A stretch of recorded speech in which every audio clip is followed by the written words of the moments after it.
ॐ अज्ञानतिमिरान्धस्य ज्ञानाञ्जनशलाकया चक्षुरुन्मीलितं येन तस्मै श्रीगुरवे नमः।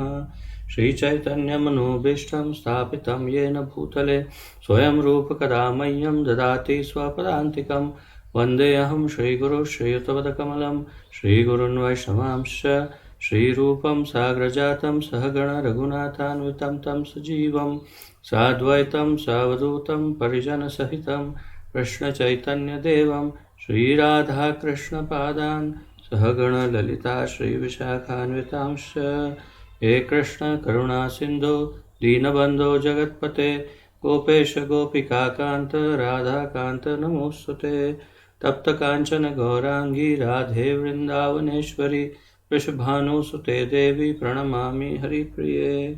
वाञ्छाकल्पतरुभ्यश्च कृपा सिन्धुभ्य एव च पतितानां पावनेभ्यो वैष्णवेभ्यो नमो नमः।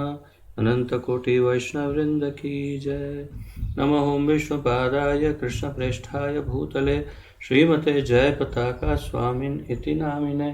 नमो आचार्यपादाय निताय कृपाप्रदायने गौरकथाधामदाय नगरग्रामतारिणे। नमो विष्णुपादाय कृष्णप्रेष्ठाय भूतले श्रीमते भक्तिवेदांत स्वामिन् इति नामिने। नमस्ते सारस्वते देवे गौरवाणी प्रचारिणे निर्विशेषशून्यवादी पाश्चात्यदेशतारिणे। जय श्री कृष्ण चैतन्य प्रभु नित्यानंद श्री अद्वैत गदाधर श्रीवासादि गौरभक्तवृंद। हरे कृष्णा कृष्ण कृष्ण हरे हरे हरे राम राम राम हरे हरे। हरे कृष्णा कृष्ण कृष्ण हरे हरे हरे राम राम राम हरे हरे। हरे कृष्णा कृष्ण कृष्ण हरे हरे हरे राम राम राम हरे हरे।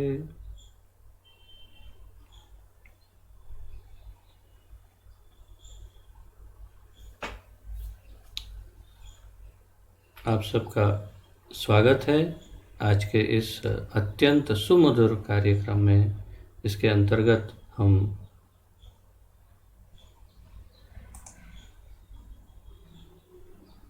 सर किसी को आवाज़ नहीं सुनाई दी अब तक। तो फिर आप लोग बोल कैसे रहे थे जब मैं बोल रहा था? तो जब मैं बोल रहा था तो आप सब बोल कैसे रहे थे? ऐसे बोल रहे थे कि जैसे मेरी आवाज़ सुन रहे हो। सबसे बड़ा आश्चर्य यही है कि आप सब ऐसे बोल रहे थे जैसे मेरे साथ साथ बोल रहे हो, जैसे सुन रहे हो। दिव्य, आपके पास दिव्य कान है तो फिर मेरे वॉइस की क्या ज़रूरत है? एक क्षण के लिए भी मुझे नहीं लगा कि मेरा माइक म्यूट है। जब आप सब ने एक साथ हाथ ऊपर करना शुरू किया तब मुझे समझ में आया कि मेरा माइक म्यूट लगता है। इतना बड़ा आश्चर्य है। बहुत दिव्य हो गए सब आप, धन्य है सब। तो इसी आनंद और कौतुक के साथ आप सबका बहुत बहुत स्वागत है आज के इस अत्यंत दिव्य कार्यक्रम में श्रीधाम वृंदावन में, जहाँ पर हम कर रहे हैं हमारे इस्कॉन के संस्थापक आचार्य श्री श्रीमद् अभय चरणारविंद भक्तिवेदांत स्वामी श्री प्रभुपाद जी द्वारा कृत लिखित ये महत्वपूर्ण ग्रंथ भगवान श्री चैतन्य महाप्रभु का शिक्षामृत, जिसके अंतर्गत उन्होंने श्री चैतन्य चरितामृत से भगवान श्री चैतन्य महाप्रभु की अत्यंत महत्वपूर्ण शिक्षाओं का संकलन करके इस ग्रंथ में दिया है। और जैसा कि आप जानते हैं हम 12वें अध्याय तक पहुँचे हैं। 12वें अध्याय में अध्ययन करते हुए आज उसका तीसरा हिस्सा है। तो आइए प्रारंभ करते हैं जहाँ से कल विराम लिया था।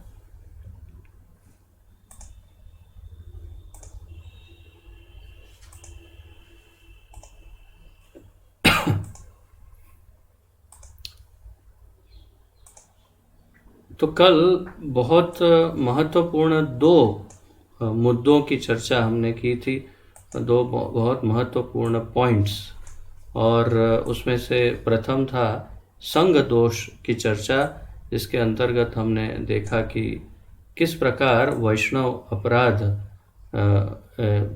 क्षमा करें वैष्णव अवैष्णव संग का क्या दोष लग सकता है, उसकी हमने कल चर्चा देखी। क्योंकि जब हम अभक्तों का संग करते हैं, अवैष्णवों का, और यहाँ पर शब्द प्रयोग किया गया था स्त्री संगी का संग और अभक्त का संग, जैसे कि महाप्रभु ने वर्णित किया, तो उसका जब संग करते हैं तो हमारी भक्ति पर कितना गहरा आघात होता है, उसकी चर्चा हुई।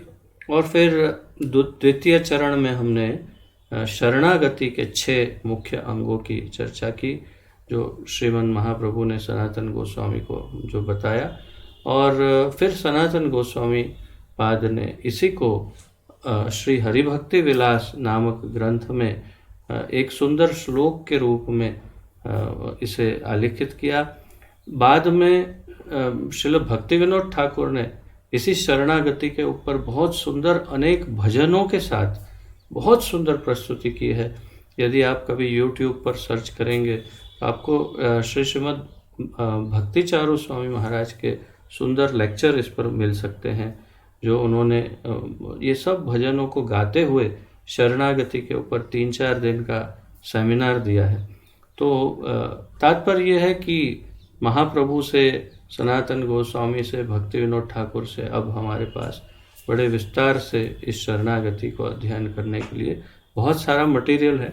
कल हमने जैसा यहाँ है पुस्तक में, ग्रंथ में, ऐसा अध्ययन किया, और आज आगे जहाँ से विराम लिया था वहीं से बढ़ते हैं।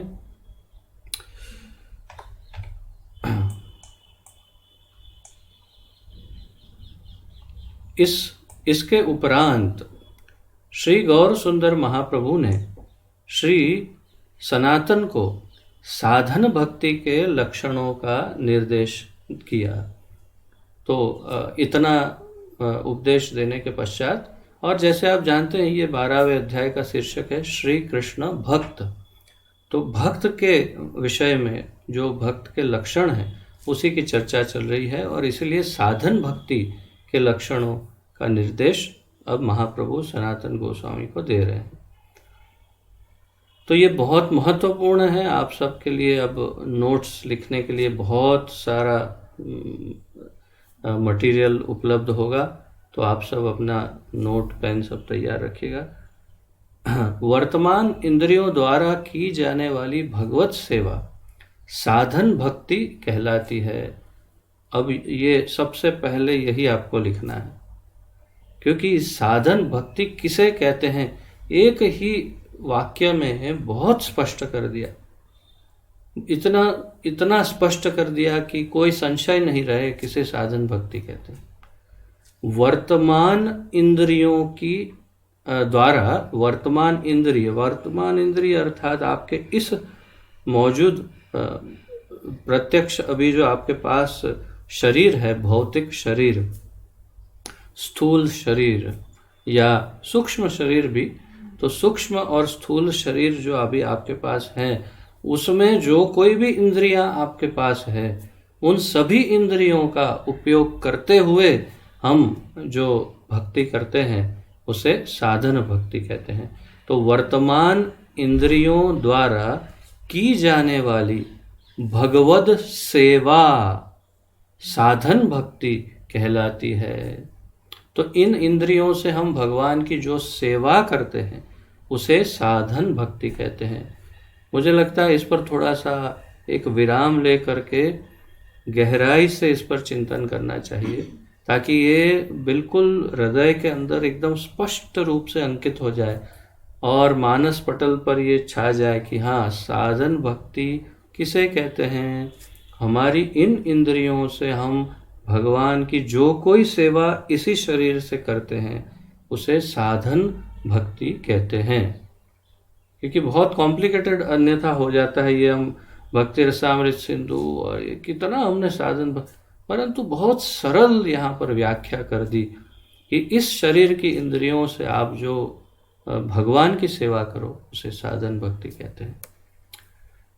भक्ति वस्तुतः जीव का नित्य जीवन है और नित्य सिद्ध होने के कारण सुप्त अवस्था में जीव के हृदय में विद्यमान है। ये भी बड़ा महत्वपूर्ण है। भक्ति वस्तुतः जीव का नित्य जीवन है। ये लाइन भी मेरे विचार से बहुत ही महत्वपूर्ण है। बहुत, भक्ति जीव का नित्य जीवन है। भक्ति जीव का नित्य जीवन है। जीव का नित्य जीवन क्या है? जीव का नित्य जीवन ही भक्ति है। जीव का नित्य जीवन भक्ति ही है। जीव का नित्य जीवन भक्ति ही है। तो हमारा नित्य जीवन, हम यहाँ वहाँ किधर भी कितना भी हाथ पैर मारे, चाहे कितना प्रयास करे, भौतिक संसार की तो बात ही छोड़ दो, आध्यात्मिक जीवन में भी यहाँ वहाँ चाहे कितना भी प्रयास क्यों न करे, हमारा जीवन यदि कुछ है या हमारे जीवन का यथार्थ अर्थ यदि कुछ है तो वही भक्ति ही है। वो यदि भक्ति नहीं तो हमारा जीवन मूल्यवान नहीं है। तो भक्ति वस्तुतः जीव का नित्य जीवन है। हमारा नित्य जीवन अर्थात हमेशा हमेशा के लिए हमारा जीवन, जिसे प्राण कह सकते हैं, वही भक्ति है। अब इसके कई अर्थ, जितने एंगल से इसे देखेंगे इस वाक्य को, आप इसके अर्थ कर सकते हैं, परंतु मूल रूप में हमारे प्राण अगर कुछ है, जीव का प्राण, तो भक्ति है। और नित्य सिद्ध होने के कारण, तो ये तो हम कई हजारों बार चर्चा किया इसका, आगे ये श्लोक फिर आएगा भी। नित्य सिद्ध कृष्ण प्रेम साध्य कबू न, श्रवण आदि शुद्ध चित्ते करे उदय, महाप्रभु कहते हैं। और वो महाप्रभु ये इसी सनातन शिक्षा में अभी इसी वक्त, अभी थोड़े 2-4 लाइन के बाद यहीं पर कहते हैं महाप्रभु। तो ये जो श्लोक अत्यंत प्रचलित श्लोक है वो यहीं से लिया गया है। और यही चर्चा में महाप्रभु सनातन गोस्वामी को कहते हैं कि भक्ति तो नित्य सिद्ध है, भक्ति कुछ प्राप्त करने वाली वस्तु नहीं है, साध्य नहीं है, साधन करके साधना के द्वारा प्राप्त की जाए भक्ति, ऐसी कोई वस्तु नहीं है। क्यों? क्योंकि वो तो है ही। तो फिर बस उसे तो उठाना है, सो गई है, सो चुकी है, सोई हुई भक्ति को हिला के उठाना है। तो इसीलिए यहाँ पर कहते हैं और नित्य सिद्ध होने के कारण सुप्त अवस्था अर्थात सोई हुई अवस्था में, सोई हुई है, सुप्त अवस्था में जीव के हृदय में विद्यमान है। जीव के हृदय में विद्यमान है भक्ति, हमेशा के लिए है ही। किसी की जागी है, जो जागी है जिसकी, वो सब उन्नत भक्त है, या तो नित्य सिद्ध पार्षद है भगवान के, नित्य मुक्त। और जो हमारे हृदय में सोई हुई है, तो हम सब यहाँ पर इस प्रकृति माया के अंतर्गत हम सब बहुत ही यातनाएं भोग रहे हैं। जब भक्ति जाग जाएगी और हम भगवान की सेवा में लग जाएंगे पूर्ण रूप से, तो हम मुक्त हो जाएंगे, नित्य मुक्त। तो ये हमारे हृदय में विद्यमान, महाप्रभु कहते हैं, उसे प्रकट करने वाली पद्धति साधन भक्ति है। तो साधन भक्ति का एक और उसकी व्याख्या, साधन भक्ति की व्याख्या एक और क्या व्याख्या दी कि जो हृदय में सोई हुई भक्ति को जगा के उठाए, उसे भी साधन भक्ति कहते हैं। तो साधन भक्ति वो प्रक्रिया है जिससे हृदय में सोई हुई भक्ति को जगाना है या जगाती है, वो साधन भक्ति। साधन भक्ति से सोई हुई, हमारे हृदय में सोई हुई भक्ति जाग जाती है। तो ये साधन भक्ति की दूसरी व्याख्या है। तो आप सब समझ रहे होंगे, आशा है कोई उसमें बहुत बड़ा रॉकेट साइंस नहीं है, बहुत आसान है। जैसे कि मान लो कि आपके पास एक आईना है, मिरर, अरीसा, आईना, मिरर और दर्पण, और उसके ऊपर धूल जमी हुई है और आपको अपना चेहरा देखना है। तो आप क्या करेंगे? आपके पास आईना है, उस पर धूल जमी है, तो आप बाजार में जाएंगे, नया आईना खरीदेंगे, घर पे लाएंगे और फिर उसमें अपना चेहरा देखेंगे, या उस जमी हुई धूल को बस खाली साफ कर देंगे और फिर आईना चेहरा देखेंगे? तो वैसा ही है। अर्थ यह है कि इतना सरल है कि कोई साध्य वस्तु नहीं है। जैसे कि कोई सिद्धि प्राप्त करनी हो, अष्ट सिद्धियां, तो अणिमा, लघिमा, प्राप्ति, इशित्वा इति। तो अगर कोई सिद्धि आपको प्राप्त करनी हो तो जैसे प्राप्ति सिद्धि अर्थात मैं कहीं से भी कुछ भी ऐसे पकड़ के लेके आ सकता हूँ अपने पास, कुछ भी प्राप्त कर सकता हूँ, जो भी इच्छा है। तो प्राप्ति सिद्धि प्राप्त करने के लिए मुझे बहुत कड़ी तपस्या, साधना, योग आदि जो कुछ भी उसके लिए जरूरी है वो सब करना पड़ेगा, तब वो सिद्ध होगा, साध्य होगा, सिद्ध होगा और फिर प्राप्त होगा। परंतु ये वैसा ही है कि आपके पास दर्पण नहीं है, तो आप मार्केट में जाके दर्पण लेके आओ और फिर देखो। तो उसके लिए बहुत परिश्रम होगा। पहले घर में तैयार हो, फिर पैसे लो, फिर जूते पहनो, मार्केट में जाओ, 2-4 दुकान घूमो, दर्पण खरीदो, घर पे आओ, फिर उसे लगाओ और फिर चेहरा देखो। और दूसरा, दर्पण उठाओ, धूल साफ करो और चेहरा देखो। तो मेरा कहने का उद्देश्य ये है, जो महाप्रभु के कहने का उद्देश्य है वो ये है कि भक्ति अत्यंत सुलभ है वैसे, क्योंकि वो हमारे हृदय में है ही पहले से, और उसे केवल जगाना है, और वो भी कलयुग में जगाना अत्यंत आसान है, अत्यंत आसान है। कलयुग में भक्ति को जगाना बहुत ही सरल है, क्योंकि कलयुग के अंदर भक्ति को जगाने के लिए केवल आपको बस साधन भक्ति की आवश्यकता है। और साधन भक्ति में इस चर्चा के अंत में महाप्रभु कहेंगे कि मुख्य रूप से श्रवण और कीर्तन ही है, और जैसे वो श्लोक में भी कहते हैं, परंतु साधन भक्ति से आप इस सोई हुई भक्ति को जगाते हैं। अब मुझे आशा है सबको एकदम स्पष्ट हो गया होगा। तो अब आगे बढ़ते हैं। तात्पर्य यह है कि स्वरूप से जीव कृष्ण का नित्य अंश है। भगवान सूर्य हैं और जीव उस सूर्य की रश्मियों के परमाणु हैं। तो यहाँ पर महाप्रभु तात्पर्य में कह रहे हैं कि तात्पर्य क्या है कि हम जीवात्मा जितने हैं, हम कृष्ण के नित्य दास है। यहाँ पर नित्य अंश कहा, तो उन्होंने यहाँ हमें नित्य अंश कहा, और कैसा अंश कहा, तो एक उपमा, एक उदाहरण दिया, जैसे सूर्य। तो सूर्य देव हैं और सूर्य के अंदर से किरणें निकलती हैं। किरणें जो हैं उसमें रश्मियों के परमाणु, अर्थात कि उसमें से जो किरणें हैं उसके अंदर जो छोटे छोटे कण होते हैं, सूर्य प्रकाश में जो सूर्य के अंदर से वो कण उत्पन्न होके वो प्रकाश के रूप में हम तक यहाँ पृथ्वी पूरे ब्रह्मांड में पहुँचते हैं।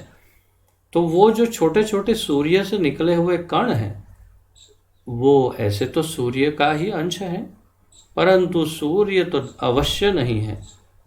और हाँ, गुण के दृष्टि से अगर आप देखो तो सूर्य पूरा वो ऐसे कणों से भरा होगा, परंतु सूर्य फिर भी सूर्य है, और ये कण छोटे छोटे वो सूर्य नहीं है।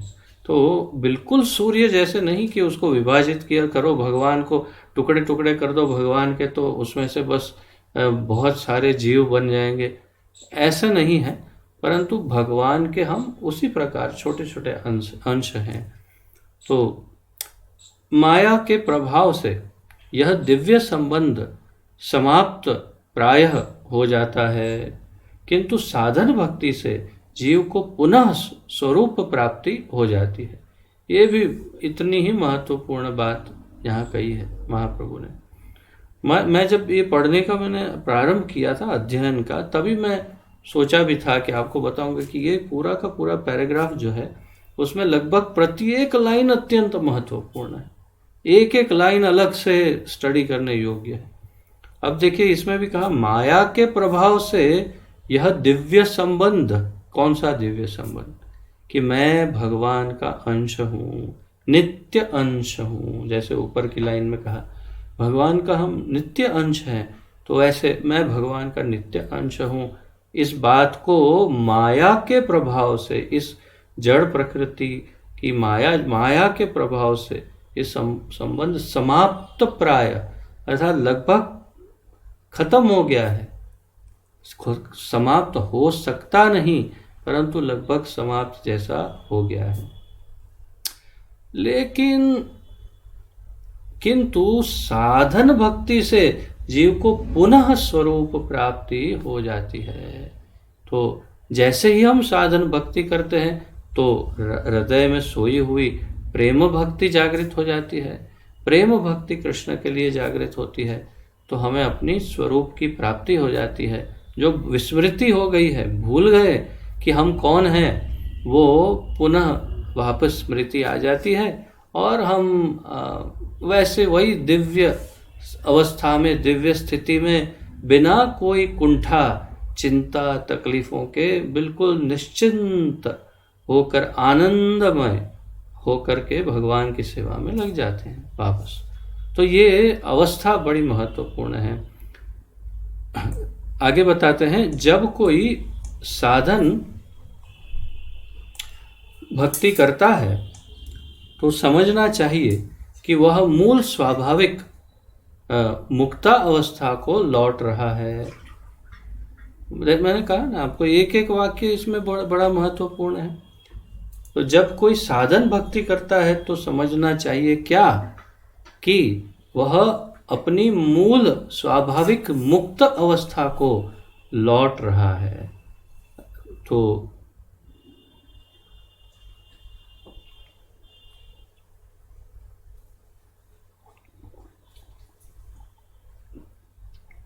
जैसे आप एक गेंद लेते हैं, बॉल, और उस बॉल को, गेंद को हवा में उछालते हैं। बहुत ही ऊपर उछाला आपने, और आपने देखा कि बहुत ही तीव्रता से वो गेंद ऊपर गई गई गई, जा रही, और फिर धीरे धीरे उसकी स्पीड कम हो गई, और एक अवस्था ऐसी आई कि जब वो वापस नीचे आना शुरू कर दिया गेंद। तो समझना है कि हाँ, अब गेंद मेरे हाथ में वापस आ जाएगी, अब मुझे तैयार रहना है उसे पकड़ने के लिए।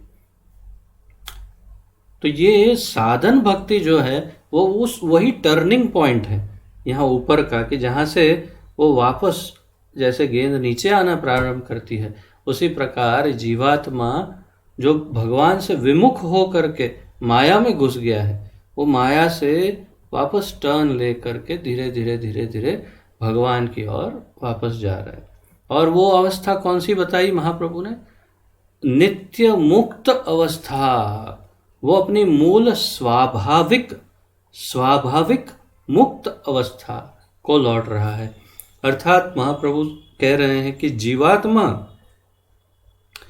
भले ही भगवान का अंश है और भगवान के ऊपर ही आश्रित है संपूर्ण रूप से, परंतु फिर भी नित्य मुक्त है। अर्थात कि भगवान की सेवा में ही वो मुक्त है। और इस प्रकार अभी वो बद्ध हुआ है किसमें? माया के अंतर्गत, जड़ प्रकृति के नियमों के अंतर्गत, सत्व रज और तम गुण के अंतर्गत बद्ध है, बंधा हुआ है, उससे मुक्त हो जाता है। जैसे भगवान भगवद गीता में कहते हैं, दैवी ऐसा गुणमयी मम माया दुरत्यया। तो गुणमयी शब्द के दो अर्थ अनुवाद में प्रभुपाद जी भगवद गीता में बताते हैं। प्रभुपाद जी बताते हैं गुणमयी का अर्थ है त्रिगुणमयी, सत्व रजस और तमोगुणमयी मेरी माया, और गुण का अर्थ रज्जु या रस्सी या रोप भी होता है। तो उस रस्सी से मेरी माया जो है वो बांध देती है जीव को, और दुरत्य या अत्यंत कठिन है उसके उस पाश से मुक्त होना। मामेव ये प्रपद्यन्ते माया में ताम तरन्ति। तो लेकिन जो मेरी शरण में आता है वो मुक्त हो सकता है। तो साधन भक्ति वही है कि जैसे हम भगवान की शरण में जा करके पुनः उनके पास लौट रहे हैं और मुक्त हो रहे हैं। गुरु के आदेश अनुसार अपनी सारी इंद्रियों से साधन भक्ति की जा सकती है। तो ये भी इस पैराग्राफ का अंतिम ये वाक्य भी कितना महत्वपूर्ण, गुरु के आदेश अनुसार, अपने मन से नहीं। सबसे बड़ा हमारा प्रॉब्लम यही है। इस्कॉन में भी मैं कई भक्तों को देख चुका हूं कि जो शुरुआत में तो गुरु के आदेश अनुसार, आज्ञा अनुसार आगे बढ़ते हैं, और फिर एक अचानक अवस्था आती है जब वो सोचने लगते हैं अब मैं बहुत बुद्धिमान हो गया हूँ, अब मैं बड़ा ज्ञानी हो गया हूँ, विद्वान हो गया हूँ, अब मैं गुरु से भी थोड़ा ज़्यादा बुद्धिमान हो गया हूँ, गुरु को भी इतना ज्ञान नहीं है, थोड़ी थोड़ी भूल तो मेरे गुरु भी करते हैं, अब मैं इंडिपेंडेंट हो करके, एकदम स्वतंत्र हो करके मैं भक्ति में आगे बढ़ सकता हूँ, मुझे गुरु की आवश्यकता नहीं। भाई प्रभुपाद भी ठीक है, अब मैं दूसरे और ग्रंथ भी पढ़ूंगा, वेद भी पढ़ लूँगा थोड़े बहुत, और फिर ये सब वेद शास्त्र सब ठीक है, कृष्ण के साथ सीधी मैं रास लीला करूँगा अभी, और फिर बाद में कृष्ण भी ठीक है, वो भी मुझे बाद में हेल्प करने आ जाएंगे, मैं ही रास लीला करता हूँ।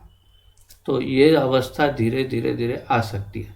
ये सबसे बड़ा प्रॉब्लम क्या है कि हमारा अहंकार और माया और कली और ये तीनों मिलकर के ऐसी खिचड़ी पकाते हैं कि कहीं हमने साधन भक्ति में कुछ चूक कर दी, ठीक से साधन भक्ति नहीं की, ठीक से हमारी साधना हम नहीं कर रहे हैं, ठीक से गुरु की आज्ञा का पालन नहीं किया और गए काम से, ऐसा माया पकड़ेगी और ऐसा भ्रमित करेगी कि लगेगा कि मेरे से बढ़िया तो कोई है नहीं। और फिर बहुत लोगों को देखा है मैंने कि जो ऐसी मानसिकता से एकदम तीव्रता से आगे बढ़ने का प्रयास करते हैं और ऐसे गिरते हैं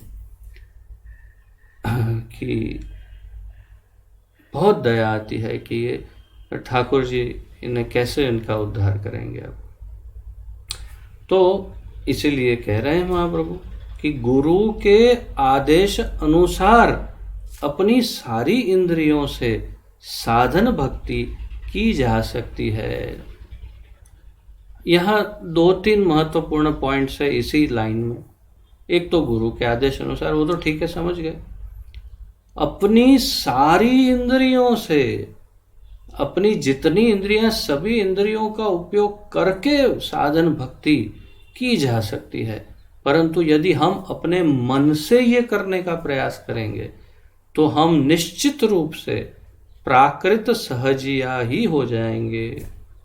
यदि हम बिना गुरु के मार्गदर्शन के अपने मन से यदि हम अपनी सारी इंद्रियों का साधन भक्ति में उपयोग करने का प्रयास करेंगे तो ये बहुत निश्चित है कि हम प्राकृत सहजिया बन जाएंगे। तो ये महत्वपूर्ण निर्देश थे सब। अब आगे बढ़ते हैं अगले पैराग्राफ की तरफ। कृष्ण भावनामृत को जागृत करने वाली क्रियाओं का आरंभ श्रवण से होता है। जब ये मैं पढ़ रहा था तो मैंने सोचा था कि मैं यही लाइन बाकी का क्लास पूरा इसी लाइन को पढ़ते पढ़ते करूँगा। रिपीट करता जाऊँगा, आप लिखते जाएंगे, रिपीट करता जाऊँगा, आप लिखते जाएंगे, रिपीट करता जाऊँगा, आप लिखते जाएंगे। क्या? कृष्ण भावनामृत को जागृत करने वाली क्रियाओं का आरंभ श्रवण से होता है। श्रवण भक्ति पथ में प्रगति का सबसे महत्वपूर्ण साधन है। ये 2 लाइन जो है वो मिला करके मुझे लगता है इससे ज़्यादा आज क्लास लेने में क्या करना है, बस यही रिपीट करते रहो, क्योंकि जो सबसे महत्वपूर्ण है उसी की चर्चा करते हैं। कृष्ण भावनामृत को जागृत करने वाली क्रियाओं में आरंभ श्रवण से होता है, सुनने से। अभी आप सब श्रवण कर रहे हैं, और श्रवण भक्ति पथ में प्रगति का सबसे सबसे सबसे सबसे किसी इससे ऊपर और कुछ नहीं है, सबसे महत्वपूर्ण साधन है श्रवणम, सुनना, हियरिंग। क्या सुनना? लेक्चर्स, भागवतम, भगवत गीता, भगवान के या हमारे आचार्यों के ये आलेखन, गुरुजनों से श्रवण करना। तो श्रवण श्रवण श्रवण श्रवण श्रवण, सुनना ही सुनना बस। परंतु ध्यान रहे किससे सुनना, ये बहुत महत्वपूर्ण है। कहीं गड़बड़ हो जाए, सोच ले कि हाँ भाई कोई भागवत टीवी वाला भागवत कथाकार, उससे सुन लेंगे तो क्या हो जाएगा, कोई इससे उससे सुन लेंगे तो नहीं। नहीं, परंपरा में जो अधिकृत आचार्य हैं और अधिकृत गुरु हैं उनसे सुने। वही ग्रंथ पढ़ना भी सुनना ही है। तो जब प्रभुपाद के ग्रंथ पढ़ते हैं वो भी श्रवण ही है, क्योंकि प्रभुपाद ने बोला या लिखा एक ही बात है। और हमारे जो सीनियर आदरणीय काफ़ी सीनियर जो सिद्ध गुरुजन हैं या भक्त हैं उनसे श्रवण करते रहना चाहिए। तो मुख्य बात है हियरिंग। और हमने भी देखा, मेरे अपने निजी जीवन में भी मैंने जो महसूस किया वही मैं बता रहा हूँ कि मैंने बहुत वर्षों से आदत डाली हुई थी।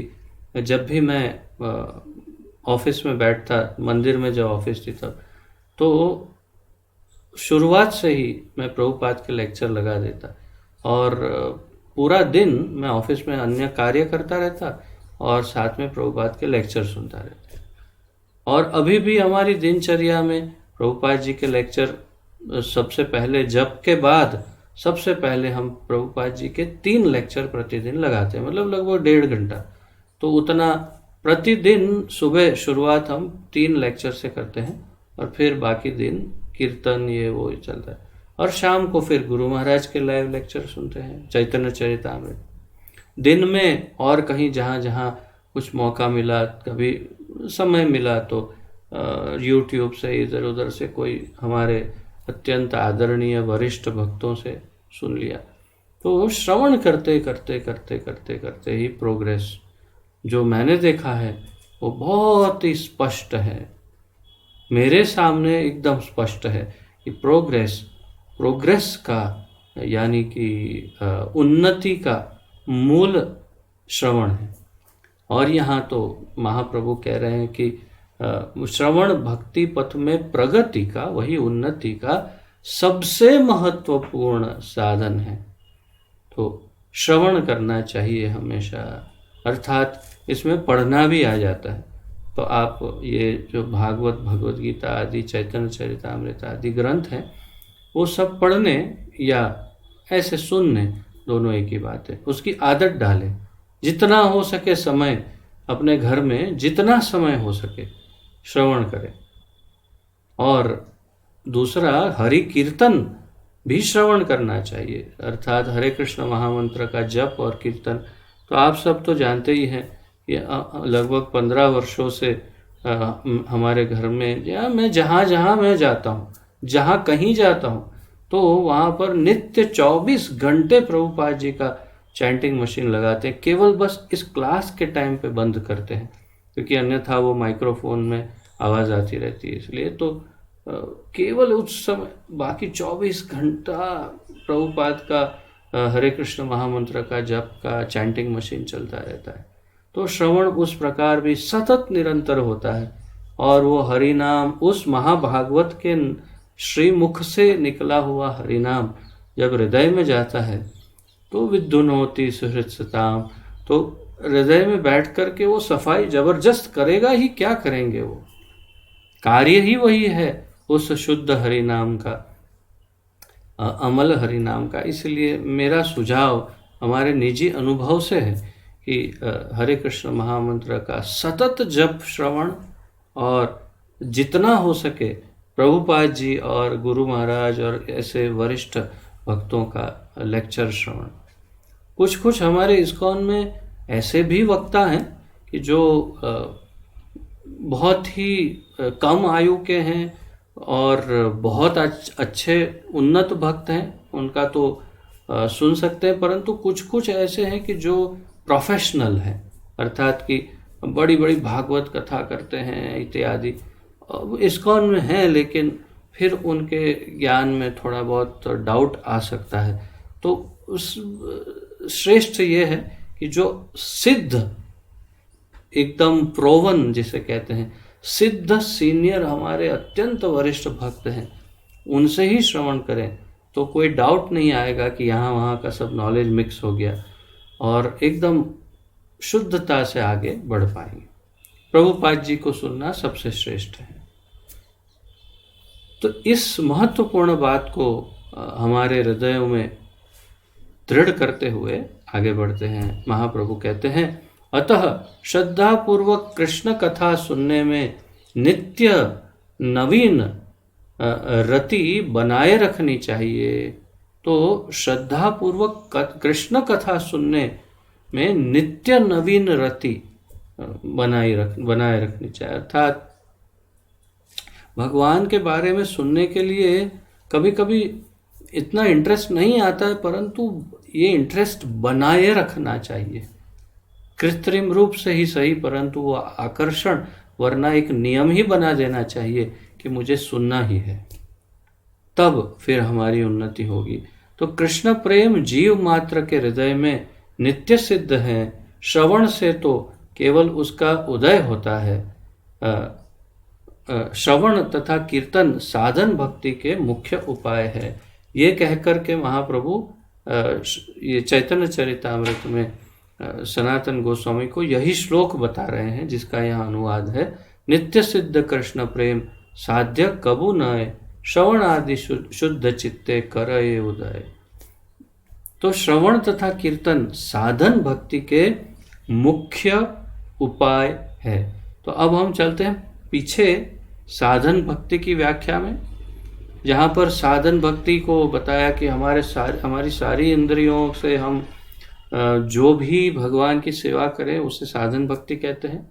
उस साधन भक्ति में सबसे प्रमुख दो, श्रवण और कीर्तन। इस बात को आप हमेशा याद रखें कि साधन भक्ति के सबसे मुख्य दो अंग है श्रवण और कीर्तन। भक्ति के दो प्रकार हैं। अब अलग थोड़ी चर्चा। तो इतना सब आपको स्पष्ट हो गया होगा। आगे बढ़ते हैं। भक्ति के दो प्रकार हैं, वैधि तथा रागानुगा। भक्ति के दो प्रकार है, वैधि भक्ति और रागानुगा भक्ति। जिन भक्तों ने आप में से हमारे साथ भक्ति रसामृत सिंधु का अध्ययन किया था, उन सब के लिए तो ये काफ़ी जाना पहचाना ज्ञान है। सब सारे जाने पहचाने शब्द हैं और बहुत कुछ याद भी आ जाता होगा जैसे ही हम इसकी बात करते हैं। परंतु यहाँ महाप्रभु रूप गोस्वामी को नहीं, सनातन गोस्वामी को उपदेश कर रहे हैं, जबकि वो हमने जो पढ़ा था वो रूप गोस्वामी द्वारा लिखित भक्ति रसामृत सिंधु है, जो उन्होंने महाप्रभु से ही सुना था, वही लिखा है। परंतु यहाँ वही बात सनातन गोस्वामी को भी कर रहे हैं महाप्रभु। तो ये रिपीट हो रहा है और बहुत बढ़िया ढंग से रिपीट होगा। देखते हैं। इसमें कुछ दिक्कत आपने कंपेयर किया था इंग्लिश के साथ इसको? क्या हुआ? मतलब इसमें 1 2 3 4 5 लाइन मिस हो रहा है। जैसे डिवोशनल सर्विस में भी रेगुलेटिव और affectionate, one who has not developed transcendental affection for Krishna should conduct his life according to spiritual injunctions and under the guidance of the spiritual master. वैसे नहीं है। फिर बाद में इन श्रीमद् भागवतम 2.1.5 ऐसा आ रहा है जो आपके पास अब सामने है। बस ऊपर तो यहाँ है ना, शास्त्रतः गुरु के विधि निर्देश अनुसार जीवन यापन करना चाहिए। Is the same thing is there. I know, मैंने नोटिस किया कि उसमें अंग्रेजी में एक एक दो दो लाइन में फर्क तो है ही है, और ये तो हम अभी अपना भाग्य समझे, चाहे जो भी समझो, जैसे समझो, परंतु अंग्रेजी जो मूल है प्रभुपाद ने लिखा है, उससे ये अनुवादक श्री ने कुछ न कुछ तो इसमें शोधन करके ही लिखा है, और कुछ न कुछ तो परिवर्तन कर ही दिया है। जैसे कि एक एक लाइन का यहाँ अंतर भी आ जाता है। प्रथम लाइन कहीं लगभग सभी अनुवाद में एक एक लाइन मिस की है, ऐसा लगता है। तथ्य को पकड़ के रखा है, परंतु पहली लाइन को कहीं ना कहीं मिस कर दिया हो, ऐसा लगता है। मैंने पढ़ा, आज दोनों ही पढ़ रहा था मैं, परंतु समय तो बहुत ज़्यादा हो जाएगा अगर दोनों कंपेयर कर करके करेंगे तो। परंतु ये भी तथ्य तो है इसमें, इसलिए फिर हम इसी को पकड़ के रखते हैं कि मूल तो तथ्य है, और तथ्य इसमें है तो फिर कोई परेशानी नहीं है। कोई बहुत महत्वपूर्ण बात मिस हो जाए या बहुत बड़ी गलती हो जाए तो हम परिवर्तन कर सकते हैं, अन्यथा ऐसे ही चलते हैं जैसे हिंदी में है। तो भक्ति के 2 प्रकार हैं, वैदी तथा रागानुगा। जिसका श्री कृष्ण में अनुराग नहीं हुआ उसे शास्त्र तथा गुरु के विधि निर्देश अनुसार जीवन यापन करना चाहिए। तो जिसका श्री कृष्ण में अनुराग नहीं हुआ है उसे शास्त्र तथा गुरु के विधि अनुसार विधि निर्देश अनुसार जीवन यापन करना चाहिए।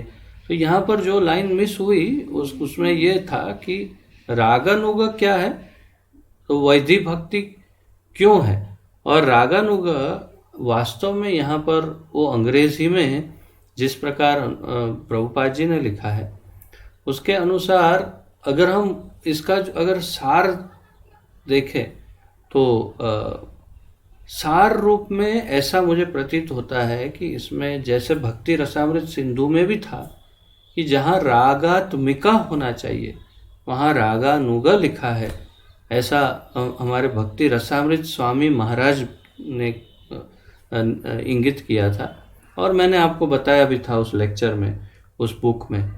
और ऐसा मुझे यहाँ पर भी एहसास हुआ या प्रतीति हुई कि यहाँ पर भी वास्तव में रागात्मिका के बारे में कहना चाहते हैं लेकिन बोल रहे हैं रागानुगा।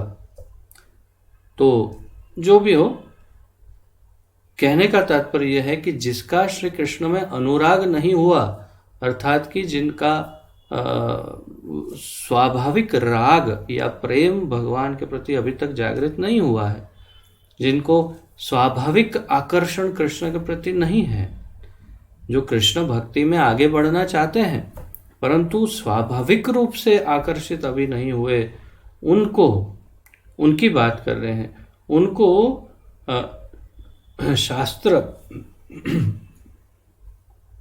तथा गुरु के विधि निर्देश अनुसार जीवन यापन करना चाहिए, जिसे वैधि भक्ति कहते हैं।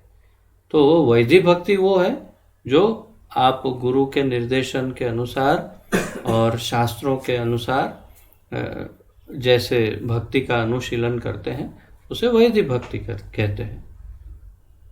अब यहाँ जैसे ये बुक में है, जैसे इस ग्रंथ हिंदी में है अनुवाद में, वैसे ही आगे बढ़ते हैं।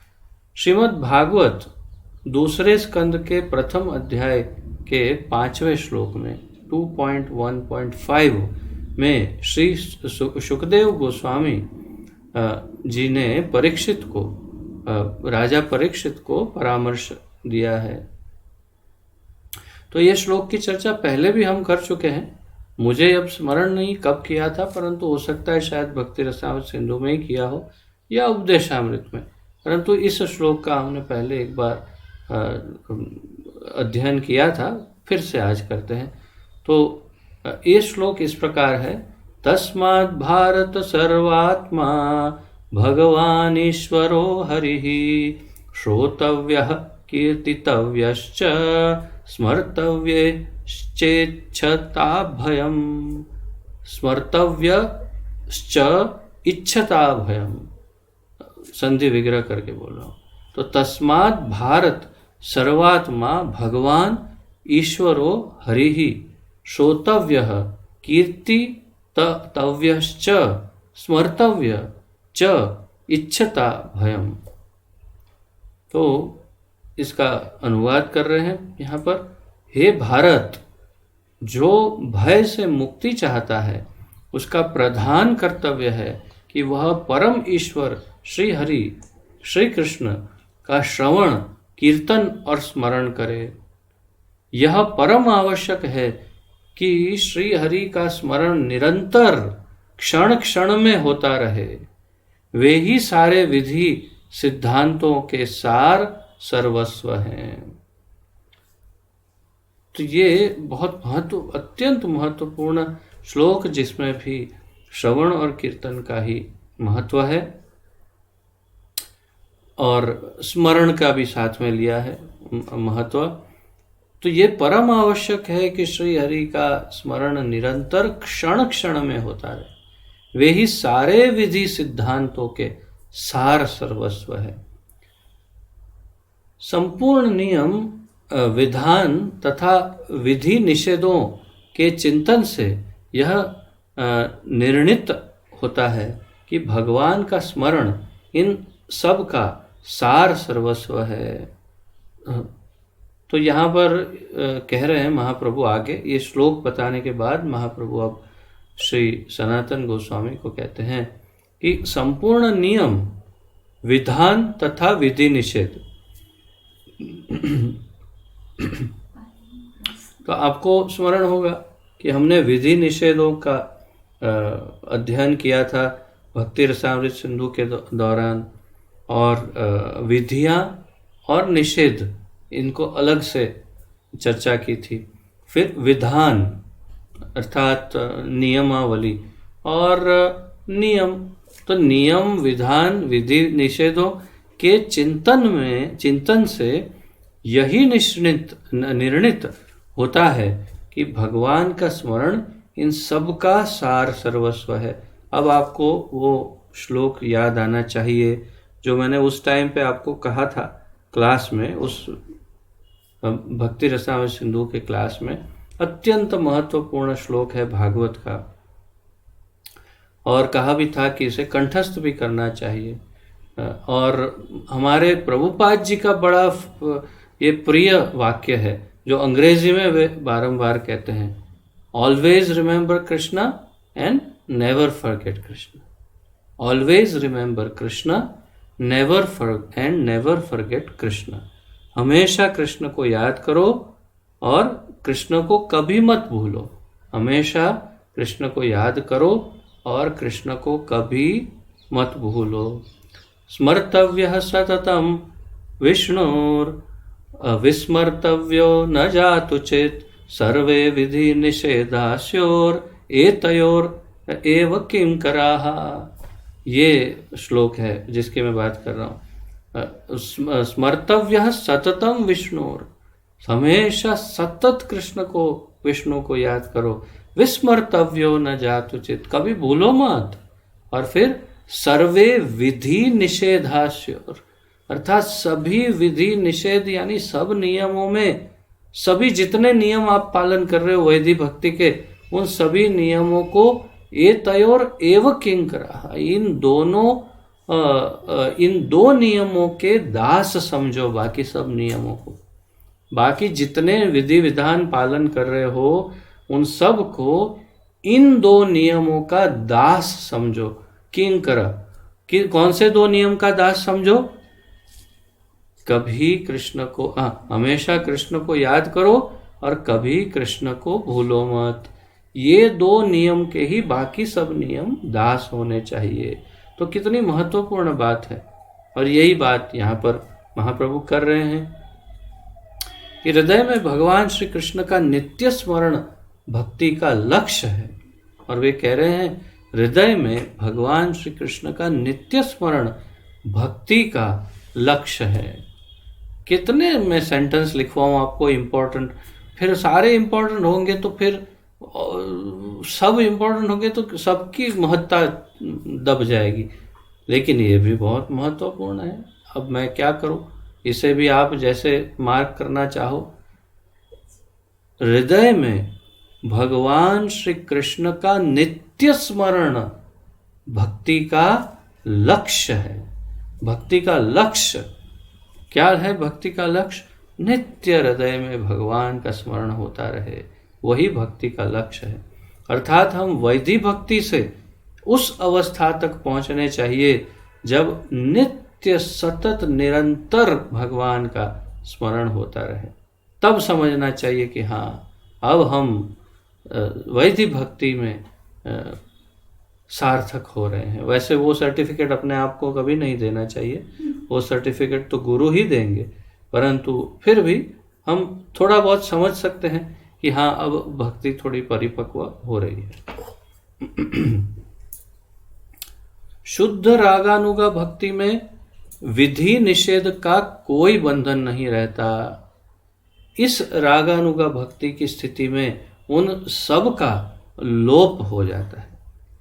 तो ये इसीलिए मैं कह रहा था ये पढ़ने के बाद कि इससे ऐसा प्रतीत होता है कि यहाँ पर वास्तव में रागात्मिका भक्ति की बात करना चाहते हो, ऐसा लग रहा है। और शब्द प्रयोग रागानुगा किया है, जो महाप्रभु ने चैतन्य चरितामृत में कृष्णदास कविराज गोस्वामी ने भी रागानुगा ही लिखा है। तो उसमें ऐसा नहीं है कि कुछ गलती है, परंतु हम जिसे रागात्मिका कह रहे हैं वो भाव से यहाँ रागानुगा लिखा गया है, अर्थात भाव रागानुगा का वो है।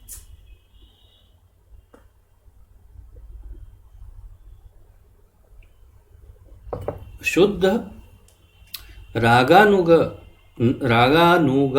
भक्ति, राग अनुगा भक्ति में विधि और निषेध का कोई बंधन नहीं रहता। ये बहुत बड़ी बात है और ये बहुत आश्चर्यजनक भी बात है कि ऐसा हमने कभी पहले सुना नहीं, और ये हमारे मस्तिष्क में उतारने में थोड़ा कठिन हो सकता है, क्योंकि हम तो हमेशा चाहते हैं कि कोई नियम ना हो। हम तो हर क्षण चाहते हैं कि कोई नियम ही ना हो। सब नियम को छोड़ो, तोड़ो, फोड़ो।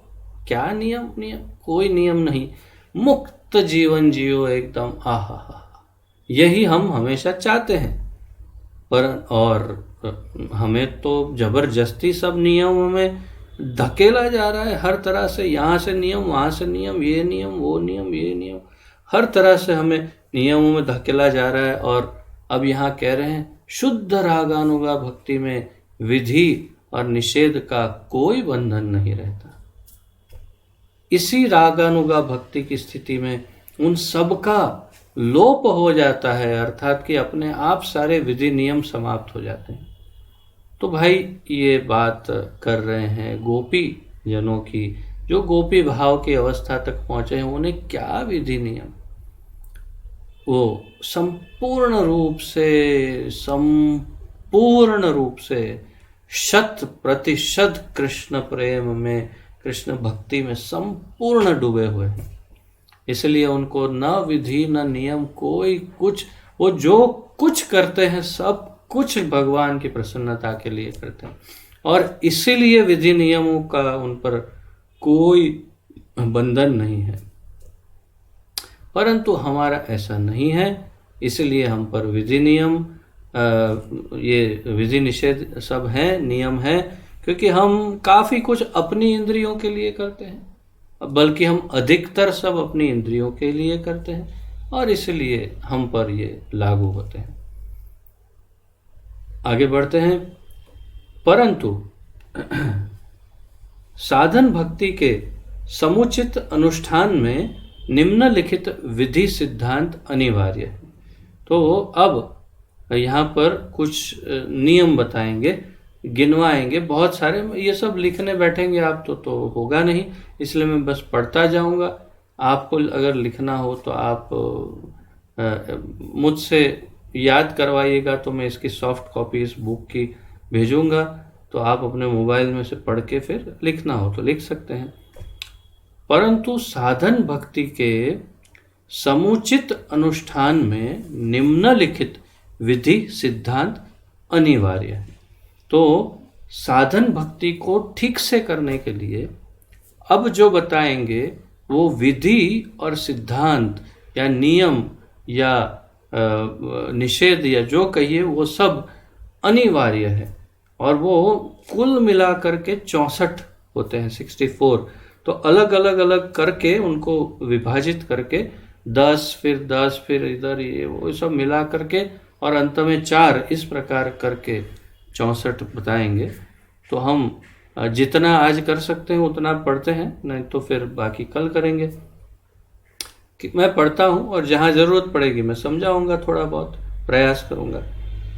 तो ये विधि क्या कहते हैं, साधन भक्ति के किसे साधन भक्ति कहते हैं उसके पॉइंट से। तो आप अगर आपकी स्पीड बहुत अच्छी हो और लिखना चाहते हो तो आपकी इच्छा है, मैं रुकने वाला नहीं। 1, सदगुरु पाद आश्रय, अर्थात सबसे पहला नियम सदगुरु पाद आश्रय, अर्थात कि भगवान के शुद्ध भक्त एक वैष्णव के चरणों का आश्रय। बिना गुरु के आश्रय के कुछ भी प्राप्त नहीं होगा। सदगुरु पाद आश्रय।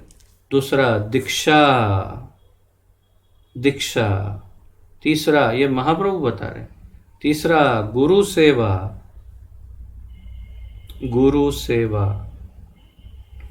चौथा भागवत धर्म जिज्ञासा तथा शिक्षा ग्रहण। भागवत धर्म जिज्ञासा और शिक्षा ग्रहण। 5, रागानुगा भक्ति में साधु मार्गानुगमन। अब ये वास्तविक रागानुगा जैसा हम समझते हैं कि राग अनुगा भक्ति, तो साधु मार्ग अनुगमन, अर्थात जो हमसे उन्नत भक्त हैं उनका अनुगमन करना। 6, कृष्ण प्रीति के लिए भोग त्याग। ये महत्वपूर्ण है। कृष्ण प्रीति के लिए, कृष्ण के प्रेम को प्राप्त करने के लिए भोग का त्याग, अर्थात हम जो अब ये मैं पढ़ूं और बोले कि प्रभु जी ने बोला कृष्ण प्रीति के लिए भोग का त्याग, आज से भगवान को भोग नहीं लगाना। अरे वो वाला ऐसा नहीं बाबा, देखना कुछ, इसलिए मुझे बैठ के एक समझाना पड़ता है पकड़ के, नहीं तो कहीं कुछ इसमें से मीनिंग निकाल दिया। वो भोग का त्याग नहीं, हम जो भोग करते हैं जीवन में, जो कुछ भी, उन भोगों का त्याग कृष्ण का प्रेम प्राप्त करने के लिए, कृष्ण की प्रसन्नता के लिए हमारे भोगों का त्याग। 7, कृष्ण तीर्थ वास, जैसे श्री वृंदावन धाम निवास, ये एक नियम है। 8, श्री कृष्ण की इच्छा से प्राप्त पदार्थ में संतोष तथा अन्य इच्छाओं का त्याग।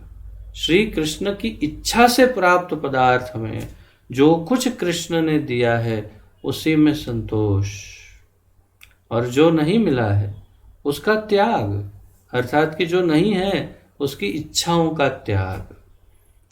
क्योंकि मेरे अनुभव से बता रहा हूं कि यदि कोई किसी वस्तु की इच्छा यदि एक बार चढ़ गई दिमाग पर कि मुझे ये प्राप्त करना है, तो फिर दिमाग नित्य निरंतर उसका ही चिंतन करवाएगा और फिर कृष्ण का चिंतन नहीं होगा। तो यदि कृष्ण को अपने अंतःकरण में सब जगह बिठा देना है तो फिर जो नहीं प्राप्त हुआ है उसका चिंतन करने की आवश्यकता, इच्छा ही छोड़ देना है। इच्छा नहीं होगी तो चिंतन नहीं होगा, और जो कृष्ण ने दिया है उसका अत्यंत प्रसन्नता पूर्वक स्वीकार करना कि ठाकुर जी ने मेरे लिए सबसे अच्छा दिया है, अब इससे अच्छा क्या हो सकता था। तो इसलिए कृष्ण की इच्छा से प्राप्त पदार्थ में संतोष तथा अन्य इच्छाओं का त्याग। एकादशी उपवास, तो ये प्रभुपाद जी इसे थोड़ा विस्तार से समझा रहे हैं यहाँ पर। तो एकादशी उपवास के लिए कहते हैं प्रभुपाद जी, यह प्रत्येक मास को कृष्ण एवं गौर पक्ष के 11वें दिन आती है। तो जो कुछ अंग्रेज लोग नहीं समझते हो तो उनके लिए यहाँ स्पष्ट कर रहे हैं। इस दिन अन्न भोजन वर्जित है, केवल दूध एवं साग फल सीमित परिमाण में खाने चाहिए। तो सीमित मात्रा में दूध फल ऐसा खाना चाहिए, तथा हरे कृष्ण कीर्तन जप और स्वाध्याय शास्त्राध्ययन अधिक करना चाहिए। तो प्रभुपाद जी क्षमा करें, प्रभुपाद जी लिखते हैं कि उस दिन अधिक जप करना चाहिए और अधिक शास्त्रों का अध्ययन करना चाहिए।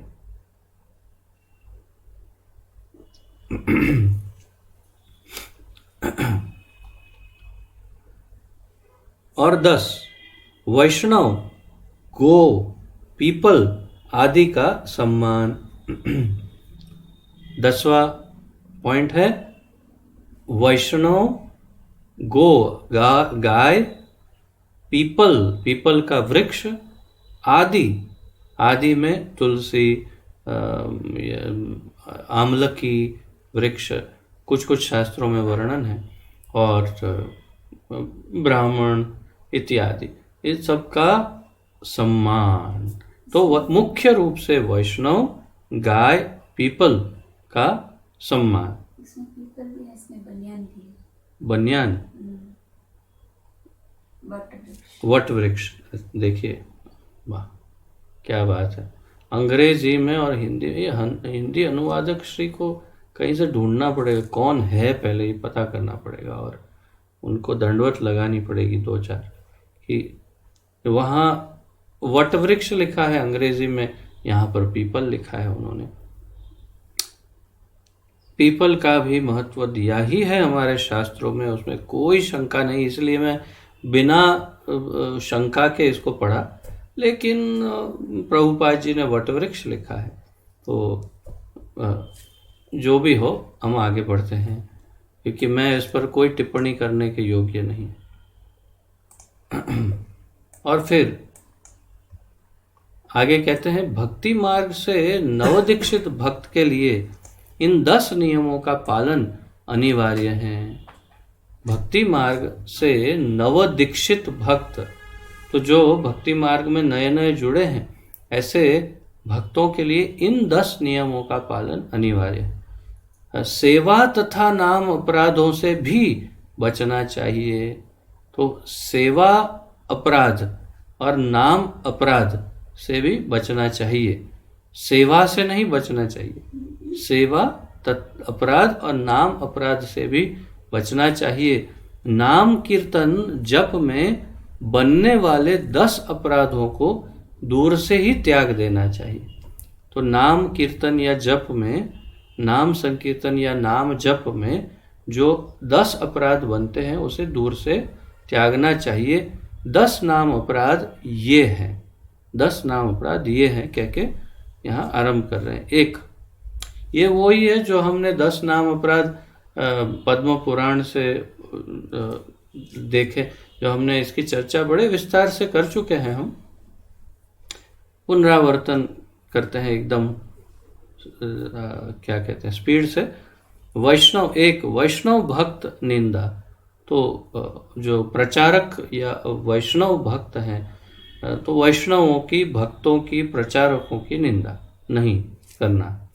2 श्री भगवान एवं अन्य देवताओं को समान समझना, कृष्ण विष्णु को अन्य देवी देवता के समान समझ या उनको उनके समान। 3 गुरु अवज्ञा, गुरु की अवज्ञा करना। गुरुदेव ने कुछ कहा है, मैं तो कभी कभी आश्चर्यचकित हो जाता हूँ कि इतने इतने वर्षों से इस बात को हम बोल रहे हैं, इतने इतने वर्षों से गुरु और अवज्ञा, गुरु और अवज्ञा, गुरु अवज्ञा करना नाम अपराध है, नाम अपराध है, नाम। कितना बोलते हैं और कितना हमने इसका पुनरावर्तन किया, तो भी कई भक्त कहते हैं शिक्षा गुरु है मेरे, ये है वो है, और हम कुछ कहते हैं। और तो फिर गुरु महाराज की आज्ञा का क्या होगा जब मेरे जैसे छोटे की ये दुर्दशा होती है कि जब आज्ञा कुछ कहीं कहाँ उड़ा देते हैं, समझ नहीं आता, मिलती नहीं है, कहाँ खो गई आज्ञा। परंतु तो फिर गुरु महाराज की आज्ञा का क्या करेंगे। और मेरी आज्ञा का तो कोई प्रभाव नहीं हो, ऐसा हो भी सकता है शायद, पता नहीं, परंतु गुरु महाराज की आज्ञा का अगर इधर उधर हो गया तो जीवन इधर उधर हो सकता है। तो गुरु और अवज्ञा ये नाम अपराध है। तीसरे नंबर पर वेद निंदा 4, वेदों की निंदा करना। 5, नाम में अर्थवाद का आरोप, तो वह अर्थवाद करना, अर्थात भगवान के नाम में अपने मन से कुछ अर्थ समझाना। 6, नाम महिमा को कल्पना समझना या नाम को काल्पनिक समझना। तो हरे कृष्ण महामंत्र को या भगवान के नाम को काल्पनिक समझना, ये अपराध है। 7, नाम के बल पर पाप करना। ये समझ गए कि नाम से सारे पाप धुल जाते हैं नाम जप करने से, तो फिर ऐसी मानसिकता बनाना कि थोड़े पाप कर लेते हैं फिर नाम जप कर लेंगे तो पाप अपराध, पाप से मुक्त हो जाएंगे। ये है नाम अपराध। 8, अन्य साधनों से नाम की तुलना। तो अन्य जो साधनाएं, साधन, जैसे क्या कहते हैं उसे, कर्मकांडीय विधियां हैं, और जैसे यज्ञ करना, अनुष्ठान करना, ये सब के साथ उसकी तुलना करना नाम जप की, ये भी अपराध है। 9, श्रद्धाहीन को भगवान नाम की महिमा सुनाना। जिसको श्रद्धा ही नहीं है भगवान में या भगवान के नाम में, या कोई इंटरेस्ट ही नहीं, कोई श्रद्धा ही नहीं, उसको ये उपदेश देना कि भाई भगवान का नाम, ये भी नाम अपराध है। और 10, भगवान नाम जप में असावधानी तथा जप करने पर भी भोग आसक्ति बनाए रखना। तो इसमें वास्तव में 10 और 11 को एक करके 10 बना दिया है। अब भगवान नाम जप में असावधानी तथा जप करने पर भी भोग आसक्ति बनाए रखना। तो भगवान नाम की इतनी अगाध महिमा सुनने पर भी भोग वासना, भोग आसक्ति, इच्छा बनाए रखना, ये 10वां नाम अपराध है। और 11वां प्रभुपाद जी ने जो हमें बताया उसके अनुसार भगवान नाम में के जप में असावधान रहना, वो 11वां है। तो मतलब ये 10 और 11 एक करके दिखाया यहाँ पर। 10 अतिरिक्त विधान इस प्रकार हैं, इससे अधिक 10 और विधान भी हैं जो इसके, हाँ, या अंग्रेजी में इसे 10 बोल के लिखा नहीं है, परंतु यहाँ पर अनुवादक श्री क्या है, बहुत ही उन्होंने अपना कौशल, एक्सपर्टाइज का उपयोग किया है, और उन्होंने पहले गिन लिया कि ये 10 है, तो इसीलिए उन्होंने लिख दिया कि और 10 है। तो दैट इज हिज एक्सपर्टाइज। ये उन्होंने अंदर, प्रभुपाद ने नहीं लिखा तो भी उन्होंने लिख दिया गिनती करके कि ये 10 हैं।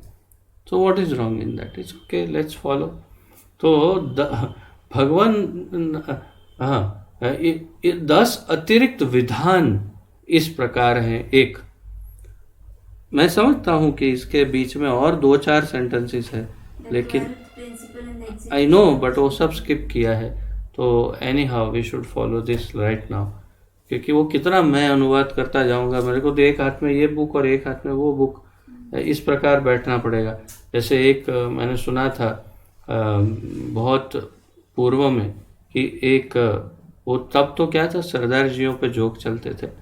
अब हम सरदार जियों को प्रणाम करते हुए ये कहते हैं, क्योंकि आजकल तो फार्मरों का भी सब सरदार जियों के हाथ में ही है।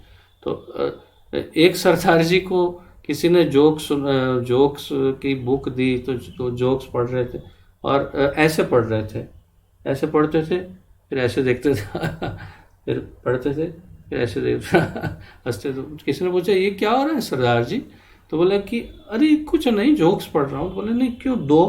बोले कि ये जोक्स की बुक है और ये डिक्शनरी है, तो पहले जोक्स पढ़ता हूँ, फिर इसका अर्थ समझता हूँ, फिर हंसता हूँ। तो ऐसे में दो दो किताबों से तो नहीं पढ़ सकता, एक अंग्रेजी एक हिंदी, तो फिर सरदार जी जैसा हो जाएगा। तो इसलिए जितना होता है उतना करते हैं। और तुम तो हो ही पीछे से बताने वाली कि यहाँ ये गलती है, तो वो हम सुधारते जाएंगे। तो ये 10 विधान है। एक, सेवा एवं नाम अपराध से बचना, सेवा अपराध या नाम अपराध से बचना चाहिए। 2, अवैष्णव के संग का त्याग, अवैष्णव के संग का त्याग करना, ये दूसरा। तीसरा, बहुत शिष्य नहीं बनाना, बहुत ज़्यादा शिष्य नहीं बनाना। या वास्तव में अंग्रेजी में लिखा हुआ है कि अत्यंत बहुत शिष्य बनाने की जो इच्छा है, कामना, उसका त्याग। अर्थात कि शिष्य बना, मेरे जैसे न जन्म न धनम न जन्म न सुंदरीम, अर्थात मेरे बहुत सारे शिष्य हो, ऐसी कामना का त्याग करना। शिष्य बहुत हो सकते हैं परंतु उसमें आसक्ति नहीं हो। 4, अनेक ग्रंथों का अध्ययन अथवा किसी एक ग्रंथ का अधूरा अध्ययन तथा मतवाद न करे। अर्थात जितने, जैसे भगवत गीता, भागवत और चैतन्य चरितामृत और प्रभुपाद जी के लिखे जो भी ग्रंथों का हमने जैसे किया अध्ययन, उतना पर्याप्त है। और जैसे पता चला हो अभी ऐसा करते हैं, वो वेद पढ़ लेते हैं, ये उपनिषद पढ़ लेते हैं, वो आचार्य ने अच्छा लिखा है वो पढ़ लेते हैं, ये अच्छा, क्या जरूरत है बाबा? तुम क्या हो? तुम गोस्वामी हो? क्या हो? एक सामान्य भक्त हैं हम, तो हम सामान्य, अगर हम में अत्यंत दिव्य अलग से कुछ गुण प्रदर्शित हो रहे हो या कूद रहे हो गुण, तब हम ये सब कर सकते हैं, ठीक है। परंतु अन्यथा हमारे लिए भगवत गीता, भागवत, चैतन्य चरितामृत इतना अध्ययन पर्याप्त है।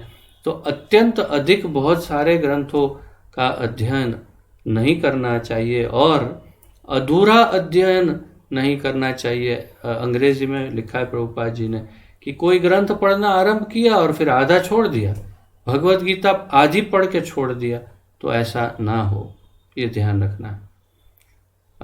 5, हानि लाभ में समचित्त रहे, हानि में और लाभ में समचित्त रहे। अर्थात कि कभी कोई भौतिक नुकसान हो गया या भौतिक बहुत ज़्यादा लाभ हो गया, तो अपनी बुद्धि को एकदम स्थिर रखें और समझे कि हाँ, भौतिक संसार है, चलता ही रहता है, कभी हानि कभी लाभ, कभी नुकसान कभी नफ़ा, कभी कुछ फ़ायदा हुआ, कुछ ये हुआ, दुख आया कभी सुख आया, ये सब चलता रहने वाला है, उसमें स्थिर रहें।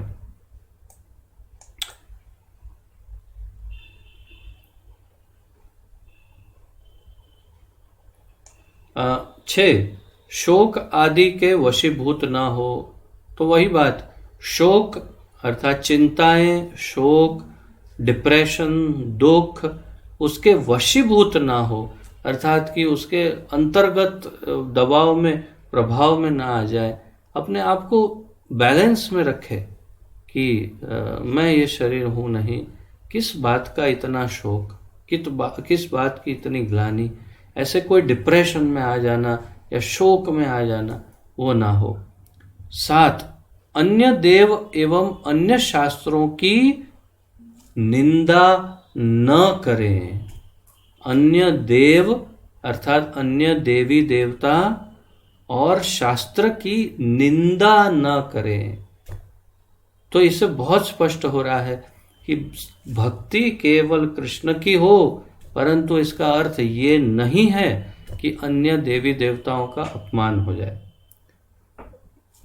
अन्य देवी देवताओं का अपमान न करे, भक्ति न करे, परंतु अपमान भी ना करे, और शास्त्रों की निंदा न करे। तो दूसरे कोई भी शास्त्र कुछ बोलना शास्त्रों के विषय में उचित नहीं। 8, विष्णु वैष्णव निंदा सहन न करे। विष्णु की या कृष्ण की और किसी वैष्णव की निंदा कोई कर रहा हो तो सहन न करे, अवश्य उसके प्रतिकार में कुछ न कुछ अवश्य बोले। 9, ग्राम्य वार्ता न करे। ग्राम्य वार्ता प्रजल्प अर्थात ग्राम्य वार्ता तो अनावश्यक बातें, अरे उसका क्या हुआ मालूम है, वो आज पता है ये क्या हुआ, ग्राम्य वार्ता न करें। गांव की इधर इसके घर की उसके घर की बातें न करें। 10, प्राणी मात्र में किसी को भी कष्ट न दें। प्राणी मात्र में किसी को भी कष्ट न दे। इसलिए मैं बार बार कहता हूं, सबसे प्रथम है निरामिष होना। अगर मांसाहार कर रहे हैं तो भक्ति से हजारों लाखों कोस दूर हैं। कोई संभावना नहीं भक्ति में आगे बढ़ने की मांसाहारी के लिए। सबसे बेसिक पॉइंट है ये। तो प्राणी मात्र में किसी को भी कष्ट न दे, तो फिर मांसाहार कैसे कर सकते हैं? कष्ट ही नहीं देना है, उसे कष्ट नहीं देना है। मांसाहार तो बाद में बात ही नहीं आती। किसी भी प्राणी को कष्ट नहीं देना चाहिए।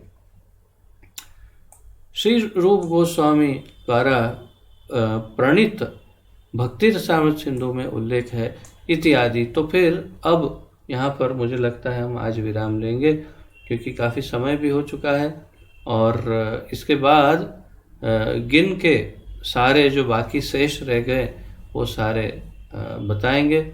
जो रूप गोस्वामी के भक्ति रसामृत सिंधु में उल्लेखित है वो सब भी अब यहाँ पर चर्चा में आएंगे। तो इस सब की चर्चा हम कल करेंगे।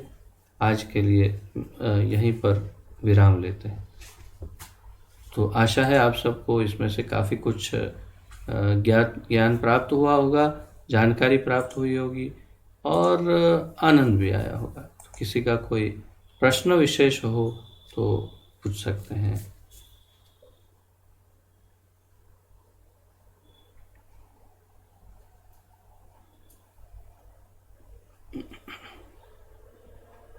किसी का कोई प्रश्न आदि है?